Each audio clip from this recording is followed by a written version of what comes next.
3 நேரம் சமையலுக்கு என்ன யோசிக்கிறதுங்கிற கஷ்டத்தை விட டெய்லி லஞ்ச் பாக்ஸ் ரெசிபிக்கு என்ன கொடுக்கறதுங்கிறது தான் ஒரு பெரிய டாஸ்கா இருக்குங்க.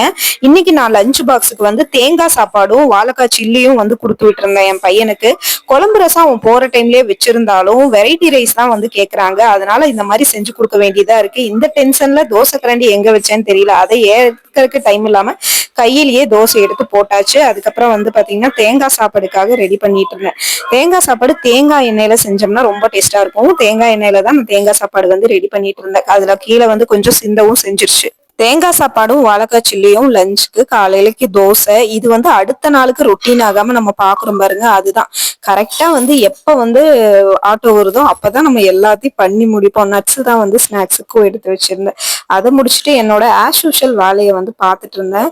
அரிசி தீந்துருச்சு. அரிசி ட்ரம்மை வந்து கழுவி அதுல அரிசியை போட்டு வச்சுக்கலாம் அப்படின்னு சொல்லிட்டு அதை கழுவி இது பண்ணிட்டு இருந்தேன்.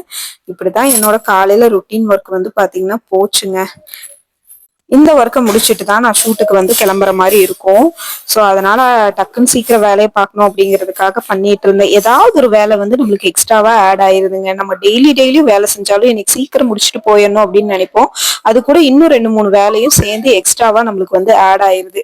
மதிய சமையலுக்கு பெண்டிங் ஒர்க் இருந்தது, அதையும் முடிச்சுட்டு நான் ஷூட்டுக்கு கிளம்ப போறேன்.